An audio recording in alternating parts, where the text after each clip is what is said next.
Thank you, ladies and gentlemen. If I could ask those standing, if you would be so kind as to resume at thy seats.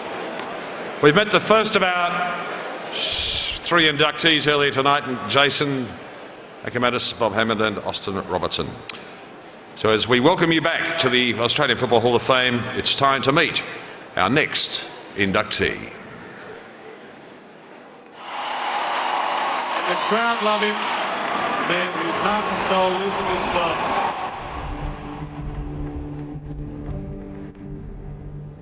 Absolutely love what the club stands for, and the players that have gone through that place has made it as strong as what it is. And I think that's what we do really well at Sydney. Our respect to our older players who have been there before us is really important, and they need to be recognised. And they've made the place a lot better for players like myself and others to go through.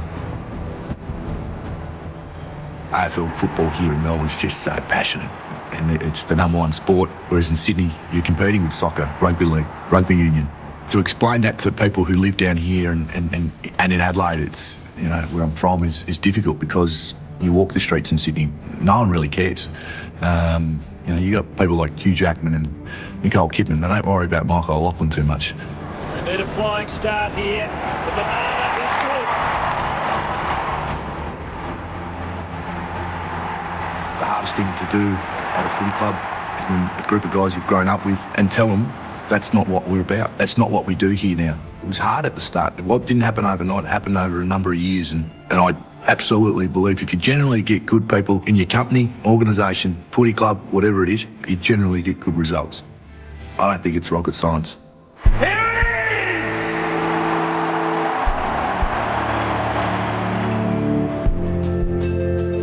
Everybody says this when you played in one. It's such a relief after that grand final.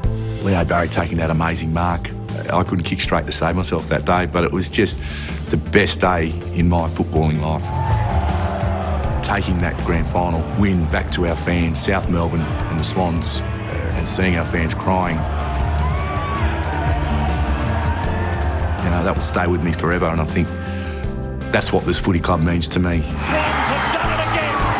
They have won a magnificent victory on hostile territory.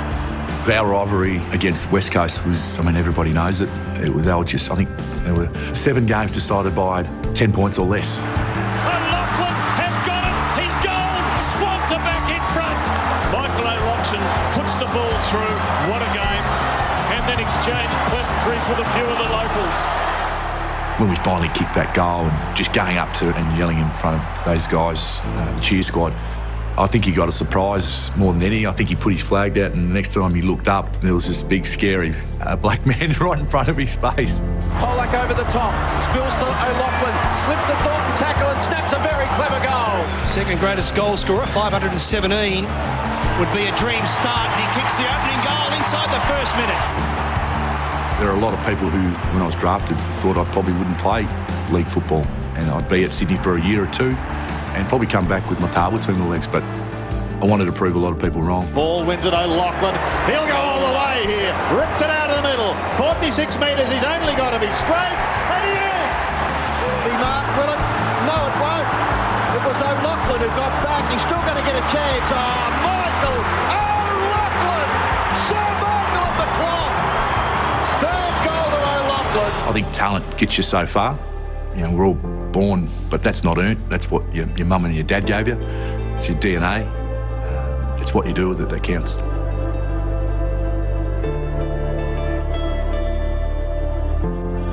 You know, realising when your time's up is really difficult, because you want to play forever. We all do. We're one of the chosen few in the world that get to play this unbelievable game. Football's changed my life. I've been able to look after my family, my community. I'm really proud to say, if it wasn't for AFL football, I'm not too sure where I would be.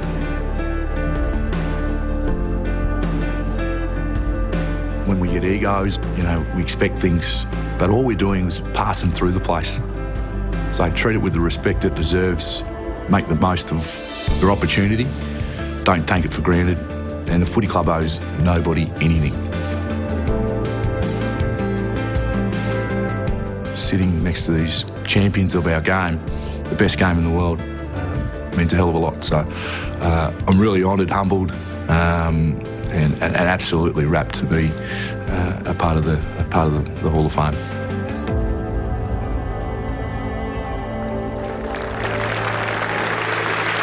He was the pioneer of fan engagement, it turns out, in a highly decorated career of more than 300 games. Tonight comes the greatest honour yet, as Michael O'Loughlin joins the Australian Football Hall of Fame.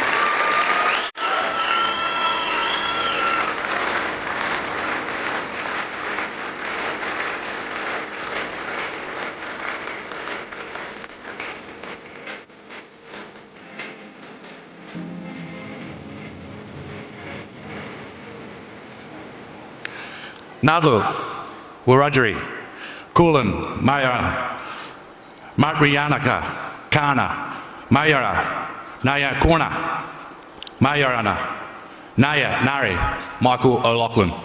Ladies and gentlemen, we acknowledge the Wiradjuri people from the Kulin Nation. On behalf of the Kana Nation, I say, ladies and gentlemen, my name is Michael O'Loughlin and I'm humbled to be here.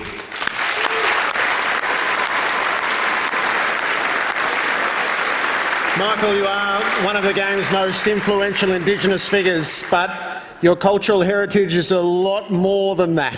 It is. Take us through, what do you have running through, Michael? A bit of mongrel, I think. Obviously, O'Loughlin, that doesn't get, I don't think that's Aboriginal for some reason. I was lucky enough to do a show called Who Do You Think You Are, and I found out a little bit more about my family history. And my father's father is from Czechoslovakia, and obviously the Irish heritage, and there's a bit of everything in there. We hopefully it's mixed up all right. It has indeed. What we just see, you are a Swan. You finished your career, and you're every bit a Sydney Swan. But at the start, you wanted to be a Blue desperately. Oh, look, I was a mad Carlton supporter, and I think the story's been out there for a little bit, but the draft comes around and they knock on your door and they ring your parents, and just to see what kind of a kid you are. And I was lucky enough that Carlton came and Shane Sullivan came around and knocked on the door, and I was doing cartwheels, and he goes, look, if you're around, once we get everything, I think you're going to go in the low in the round 3 or 4. And, our pick's at 41, and if you're around, we're going to take you. So as far as I was concerned, and I saw Stephen Kernahan, and he is one of my favourite players. Stephen didn't know this, but I was going to move in with him and live with his family. and Sticks, if you're there, was one of my absolute favourite players. I was a mad Blue supporter, and I had a couple of other clubs come and knock on the door. I think the D's, the Brisbane Bears, and then finally the Swans, who I didn't want to see because they were shit. And they were not my preferred side at all. And the Crows, being in Adelaide and in their backyard, they sent me a letter to say, we've been watching you and we're pretty keen on you, and can you fill out the attached draft form? But they forgot to attach it. So, Mum and I knew that we were no chance of going to the Crows. So. It was hard. It was hard going to the Harbour City. And absolutely. When homesickness kicked in, everyone calls Mum. Yeah. Mum wasn't having much of you though. She's here tonight. Obviously the strength of our family, but I was ringing home twice a day, every day, and it was, I'm coming home, and it was just got to a point where Mum just goes, look, harden up and stay there, and there's nothing for you in Adelaide, and it was blunter than that too, wasn't it? There's Muriel. Yeah, and as I said, it's just harden up, and look, I got to the last phone call was, look, I've booked my flight, and we got to, I booked it with Ansett. Remember those guys? Booked it with Ansett. I was flying home, and I rang Mum, just said, can someone pick me up at the airport in Adelaide? And she basically said, well, you can come home, but there's no bed here. One of your cousins now lives here. So I didn't really have a bed to go back to, and thankfully it worked out for me. It did work out. You found your way. Paul Roos once said of you that he never saw a player able to perform better off no preparation. And that was, you had to battle your body. Yeah. It was actually an endorsement rather than a criticism. How were you able to do that? What was it? Look, it was one of those frustrating things, starting as a half forward and playing on ball and changing. And then, I got cut down in terms of injuries and soft tissue stuff, or it pretty much had to change my body. And if it wasn't for Paul Roos, I probably would have ended my career pretty early. Our conversation, and Roosy's one of the great guys that you meet in football. Absolutely love him and his family, and we actually came at that same draft. So it was in the end of '94 season, and we went across, and I was lucky enough to play with Roosie and Plugger, and it sort of went from there. But I think for me, without his endorsement and his guidance and what he's did for me, I probably would have really struggled to play, get anywhere near 300 games. So I owe a lot to Paul Roos. You weren't supposed to be a key forward, were you? You had to adapt and change the way you played? Yeah, there was another bloke called Plugger who was there, so he was all right. And I think it was just one of those things that you had to adapt, and it was either sink or swim. So no longer to play on ball or that high half forward role. So changed the body type and changed the way you went about things, and really proud to be able to play through those injuries. There were times where you're sort of thinking throughout the course of the week you don't see your teammates till probably that Thursday night at training, and we'd do 8 drills and I would do 5 of them, and Roosie would kick me off the track, and it's really frustrating because I'm one of those guys who love being around the players. I love the locker room. I don't miss playing. I miss the locker room. And that was very, very frustrating. And so turning myself into a different type of player, and then was able to sort of finish my career playing in that permanent forward. And we had some really good players down there, and I think being able to sort of hold your own down there was important to me to be able to contribute. Seemed like you produced your best at the moments that it mattered most. Is in big games you're always a key figure. Was that part of your psyche? I don't think so. It was just a matter of our preparation was first class, and that was drummed into me pretty early by Rodney Eade. And I get along with Rocket. He was a great coach for me at that time in Sydney. So preparation was an absolute key. I had no idea, no concept of it when I first got there, but the routine didn't change for about 14 years. Everything was the same, and it got to the stage where Mum wouldn't visit me because it was boring, and she wanted to come into the game and then fly home that same day. So, but that was the sacrifice you had to make, and there's a lot of people in this room who've done the same thing, and to get the best out of yourself. And I think I mentioned about talent taking you so far, and you've got it. The rest is up to blood, sweat, and tears, pretty much. Did you ever come across that West Coast fan again? I saw him at the airport once, and he had a stack of that photo. I didn't make any money but a mate of mine was on eBay, and there was about 100 of them signed from me. So I didn't see anything. And look, it was just one of those things. The rivalry between West Coast and Sydney at that stage was huge. They were great games. I think it was 10 games decided by 7 points, or the other way around. And playing at Subiaco, and everybody, guys who've played there in a final, to finally win it there, it's huge. I think the security guard walked me back to the bus, and there was old ladies calling me every name under the sun, and it was something out of a rock concert where they rocked the bus, and it was, don't go out tonight, O'Loughlin, you're dead. So there's a few of us stayed back in the hotel and played some poker. When you think across your journey and what football was able to give you, what was the biggest gift that footy gave you, Michael? I think the way it's changed my life, my family's life. I think that's probably the biggest thing. You play football, we love it. I'd do anything for my family. And being up here is a really special moment, not just for me, but for them, for the sacrifices they've made. And I would say that. And playing in a premiership sits right alongside that. And some of my premiership brothers are here, and that's what you play footy for.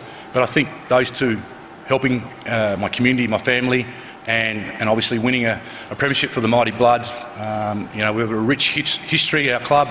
We've almost been extinct a number of times without the help of some people, some significant people. And I had no idea about the history of the Swans and South Melbourne when I got there. As I said, I was a mad blues man, and I was living with sticks. And to be able to get there and represent our club, I've always tried to play with that passion and pride, representing the players that have gone before me, the hard yards that they've done. So that's what I'm eternally grateful for the Swans to give me that chance. And legacy is measured in many ways. I wonder about your guiding hand on a young, shy man who comes to the Swans and grows into a leader. And Adam Goodes is sitting down on your table, and you've had a guiding hand across his life, and I suspect the early stages of his career. Is that a source of pride to you? Oh, look, absolutely wrapped with the man Adam's become. An outstanding role model leader. Just one of my, my best mate. Absolutely love the guy and appreciate him being here. He's playing on the weekend. No, Adam would have got there without me. He's articulate, he's smart, he's got a great work ethic, and the stuff that he needed to learn when he first got there, as I did, as everybody does. But it was a guiding hand. Look, he'd always make it. He's just one of the best, the all-time great, and really proud to call him a mate. And he would be there without me. I reckon he was lucky to have you. Maybe a thank you or two as you finish, Michael. Thank you. Thank you. I think just our football clubs, as we grow and try to become a great player. I've spent a bit of time at the mighty Central Districts Footy Club, 1 or 2 years there, and I first had a kick with the Elizabeth Football Club. But I did most of my football, schooling at the Salisbury North Football Club. An amazing place to grow up, big Indigenous population, some great players have come from there, Gavin Wanganeen, Troy Shane Bond, and my brother Micky O Hall, who's here tonight. My coaches in the junior grades, the hard work and the sacrifice you do it, especially with myself now running the Swans Academy, the hard work that we put in with our junior players to make them become better football players, but even better people. It's really, really important. My AFL coach is Ron Barassi, who's here, who's been an inspiration to not only myself but everybody in this room. Rodney Eade for showing me how to be professional, and Ruzi for that belief and friendship. 3 great coaches. Our assistant coaches, I see Damien Drummers here, Dennis Carroll, some amazing people at the Swans Football Club at my time. So I got there at a really lucky stage. To my people back home, Nurrunjeri, Narunga, Nakana people, every time I've chucked the jumper on, I'll try to represent you with pride. So hopefully I've done that. My uncles and aunties back home in Adelaide, especially my uncle Wilbur Wilson, who's a bit of a legend back in South Australia, who really did take me under his wing when I was at a young age. To my family, to my father Alex, back in Adelaide, looking after my grandfather who's sick, to my brother Scott who's there, to my family who's sitting on my table, my mum, my brothers, to the Sydney Swans Football Club. You know how much you mean to me, led brilliantly at the moment by Andrew Ireland, who's the CEO. He's a great mate, a great mentor. I love everything about what the Swans stand for and what we do, from humble beginnings to becoming one of the powerful clubs in the land. To my teammates, I guess we don't stand up here without you. My premiership teammates, I can't wait to spend the 10-year anniversary this year. I think we hired out 4 ex-Island, so that should be interesting. Barry, we'll have to put a muzzle on you. But my teammates mean so much to me. As I mentioned before, I don't miss playing. I miss the locker room, and that's really the place for me where I spent growing up learning from the great Paul Kelly, from Tony Lockett, Paul Roos, Mark Bayes, Derek Kickett, Darren Creswell, Andrew Dunkley, the great players who have been through those hard yards, who taught us young guys what it took to make it at the elite level. I'm eternally grateful. And finally, to my partner Emma and our beautiful kids, James, Tara and Lenny, I would not be up here without you. I love you so much. Thank you.